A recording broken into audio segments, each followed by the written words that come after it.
Alright, so, if you've watched the other videos in this series, then you might be thinking to yourself that this one looks a bit different. Well, as I mentioned at the end of the Poison Types Only video, this run was entirely live streamed. Yes, over the course of 3 streams for a total of about 5.5 hours, I played through Pokémon FireRed using only normal types live on Twitch.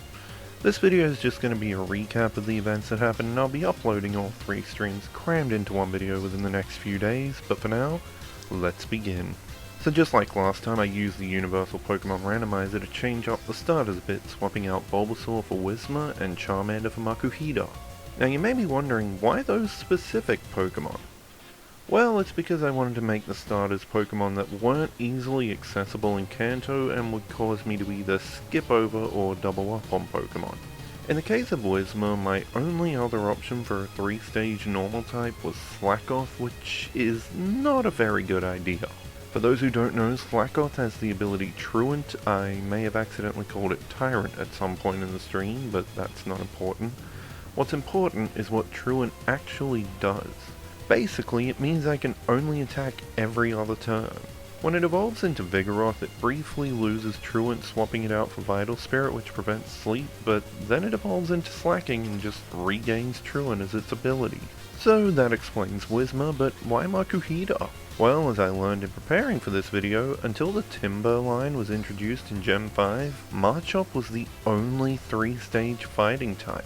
I did incorrectly say on stream that that was still the case to this day because I forgot about Timber, and I can't even put that down to my usual excuse for forgetting things, because Timber was introduced in Gen 5, and my usual excuse for forgetting things is that typically it comes from Gen 6, because I honestly remember nothing about Gen 6. Anyways, back to the video. The first battle against our rival goes by pretty quickly as Whismur manages to take Makuhita down with Uproar without even getting hit. We then head out to Route 1 catching a Rattata and Pidgey, then enter into the second rival battle, leaving our starter in the box for this one.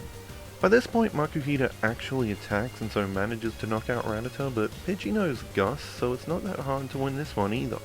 Upon finishing this battle though, I realized a pretty big mistake I'd made at the beginning of the stream.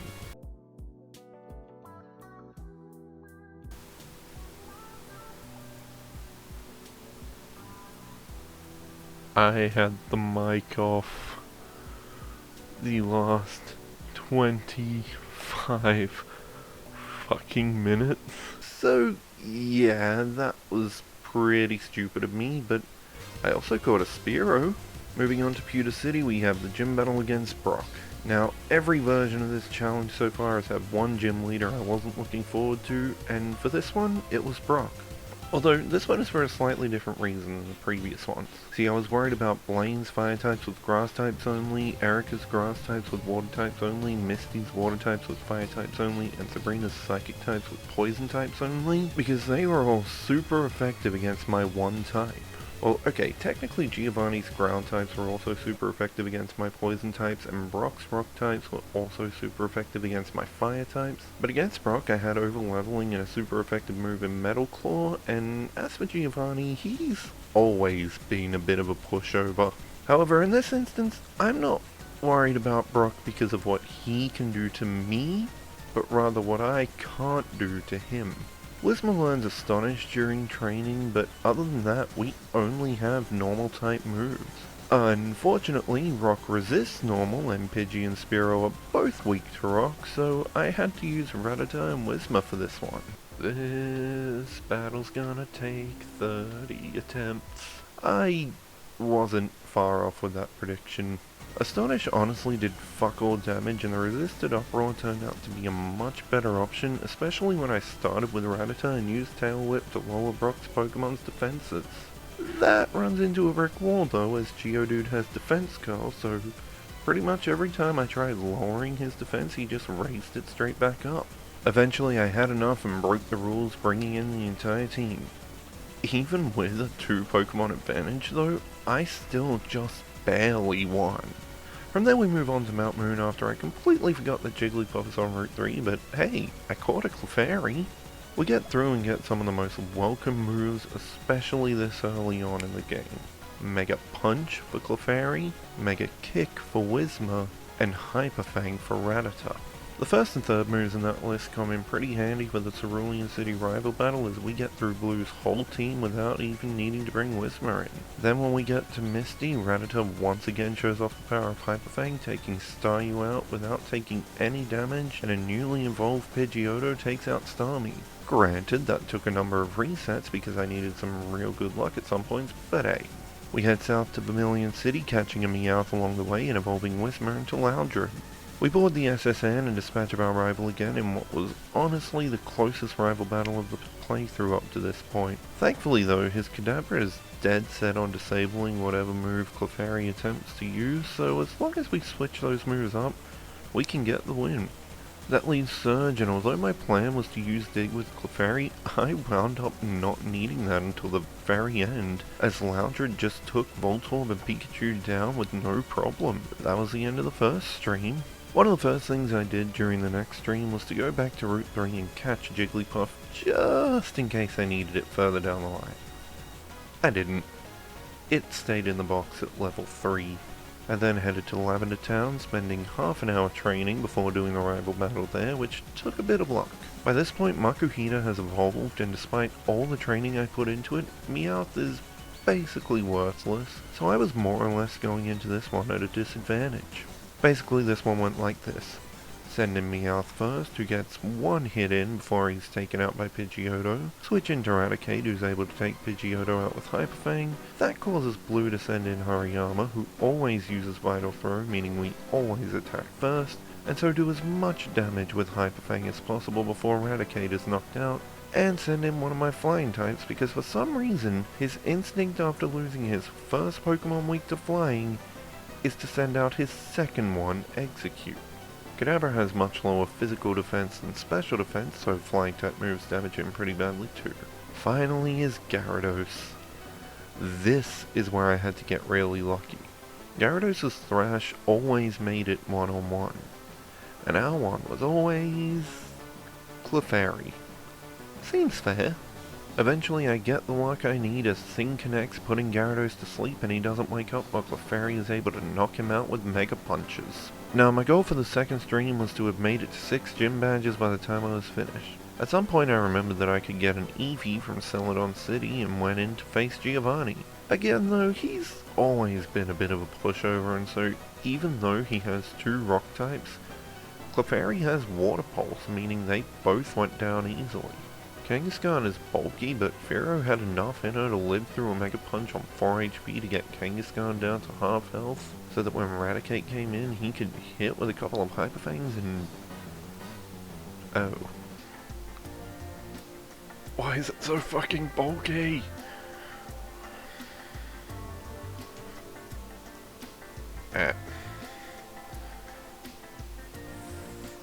Oh, thank you, Giovanni.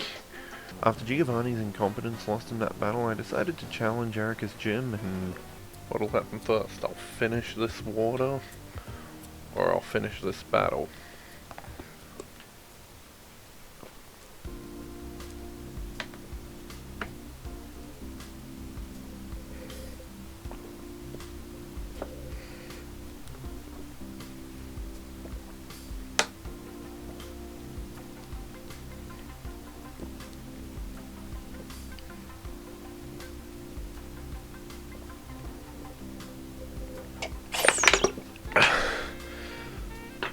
Battle by a narrow lead.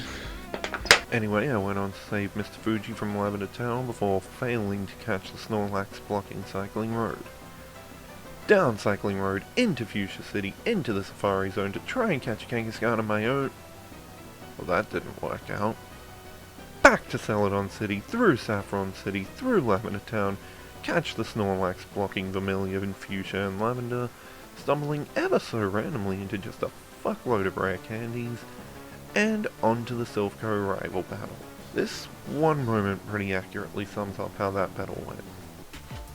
The most exciting battle ever! Both combatants are asleep. Are you not entertained? Thankfully Snorlax has Snore, so just swept through all of Blue's team while taking constant naps, because you don't get a figure like this without getting a lot of beauty sleep. Trust me, I know. I've been pretty close to that figure for a while now. Giovanni's still a pushover, although he does get me down to my last Pokemon again. That said, Snorlax hits harder than Kangaskhan can actually handle, so that's not a problem. Moving on to Sabrina, her team's average base physical defense is literally 1 point higher than Bulbasaur's, so yeah. Just keep hitting physical moves and she goes down real easy. I then remembered that I could get Fly and could use that to get back to Fuchsia, so we fly there, challenge Koga, and lose? Well, Muck kept using Minimize, meaning nothing could hit, so I had to do the battle a second time, immediately putting Muck to sleep and knocking it out. The rest of Koga's team went by pretty easily, and that made 6 gym badges, meaning the end of stream number 2. One of the first items of business on the third and final stream was to catch the Kangaskhan that had eluded us the first time around. It took a while, but we got there in the end. We made a quick trip back to Pallet Town to surf south to Cinnabar Island and begin the grinding session. Grinding? Who am I kidding? I wasn't even trying to pretend I hadn't cheated in infinite rare candies at this point. The battle with Blaine started off pretty even. Clefairy and Fearow combined to take out Growlithe, then Fearow took out Ponyta. Rapidash was at half health by the time Fearow went down, but I just sent in Snorlax and he...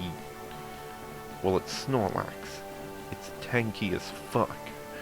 It took multiple takedowns from Arcanine and still won the battle. Then we left the gym and Bill wanted us to go to the Sevi Isles. But I didn't want to do that, so I just went up to Viridian City to challenge Giovanni, who, as I've mentioned previously, is a real pushover. Okay, sure, with normal type moves it was a bit harder to knock out his part rock types, so his second Rhyhorn did knock Snorlax out with a crit earthquake, but I then took him out with Pidgeot, who only has not very effective moves. That means we just have one more rival battle before the Elite Four. Exploud rejoined the party, and at some point I realized I absolutely could have evolved Clefairy, I just didn't have a Moonstone on me. Because of that, Blue's Pidgeot took out Clefairy pretty easily, but Kangaskhan was able to avenge our little pink ball. That's absolutely more of a Jigglypuff descriptor, but I'm sticking with it. Then Hariyama came in. That already seems bad, but then Blue set up with Belly Drum, halving its HP to max out its attack. On top of that, Kangaskhan's Dizzy Punches weren't causing confusion, so she went down in 2 hits. Thankfully though, a monstrous attack stat can't make up for a subpar speed stat, so Fearow can get the win with a Drill Peck. Of course, Rhyhorn then comes in and takes out Fearow. Also an alert goes off, but I so rarely get them that this happened. Volume warning, by the way. Got a feeling that this one's gonna be a, oh! Fuck me, that was loud. Oh. Oh. Oh, thanks for the follow, man, but holy shit, I gotta... Oh. Fuck, I nearly went deaf off that. Oh. Anyways, Snorlax puts Rhyhorn to sleep and gets him pretty low before Rhyhorn takes himself out with a takedown. From there, Snorlax and Pidgeot finish off Blue, and then it was on to the Elite Four. After once again using a random number generator to determine the team's levels, the team looks like this. So we got Clefairy, level 51, with Water Pulse, Dig, Meteor Mash, and Sing. Kangaskhan, level 53, with Bite, Surf, Reversal, Dizzy Punch. Got Fearow, level 53, with Fly, Pursuit, Aerial Ace, Drill Peck. Probably should have done a more diverse moveset, but oh well.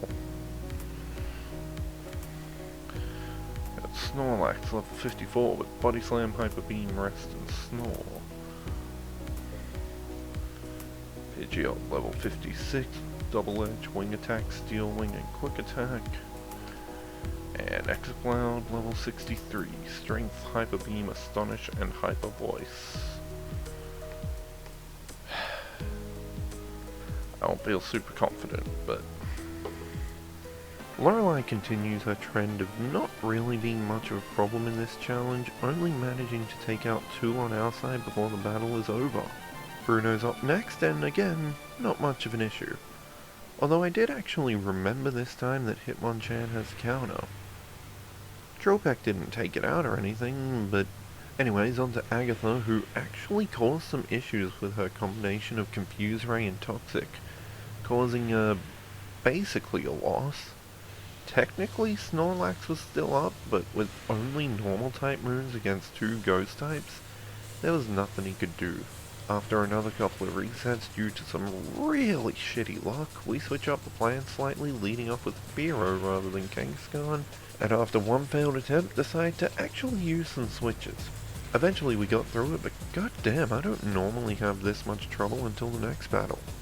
Speaking of, I just so happened to have a Shockwave TM to teach Clefairy, which helped against Gyarados.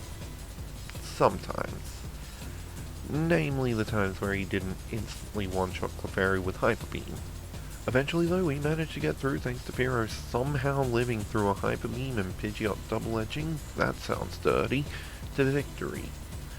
All that was left was the champion, and oh god damn it, there's still 16 minutes left? As you can probably tell, this took a lot of attempts.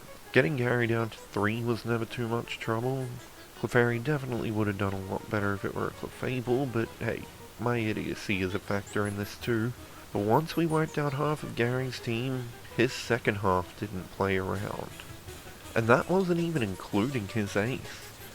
Hariyama was almost always in the first half, but we had Pidgeot and Fearow to take care of that. But they typically didn't make it to Executor. Why is that? Because Alakazam is a special attacking monster. It may have low physical defense, but it makes up for that with high special attack and speed. But eventually I got a run that went exactly as I needed it to. Clefairy and Exploud teamed up to take out Blue's Pidgeot. Snorlax replaced the defeated Exploud to take out Hariyama. And then the miracle. As Alakazam set up a Reflect, Body Slam was a critical hit, ignoring the raised defense and one-shotting the Psychic type. That meant that when Snorlax was taken out by Executor, Fearow was still around to finish it off with Drillpeck. When Rhydon came out, we switched into Kangaskhan, who knocked Rhydon out with a quad-effective Surf. Gyarados entered the field in a 3-on-1 handicap, and failed to overcome the odds. Though Kangaskhan fell, we sent in Pidgeot, and with a double edge, a quick attack, and one more double edge, the battle ends in a double knockout. But with one Pokemon still standing on our side, we had declared the winner. We had declared champion. After that, I reveal what the next type of this challenge will be. At some point, I'll be back doing this with bug types only.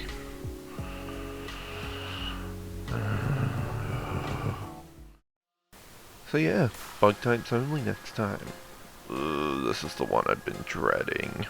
Assuming I get this video up on time, it should still be the end of September, so hopefully this video goes up before I stream the bug type only challenge.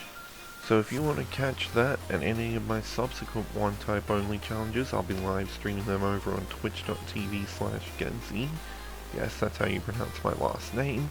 So this one took a while between the last stream and uploading. I got sick in the middle of writing the script and haven't really been able to record.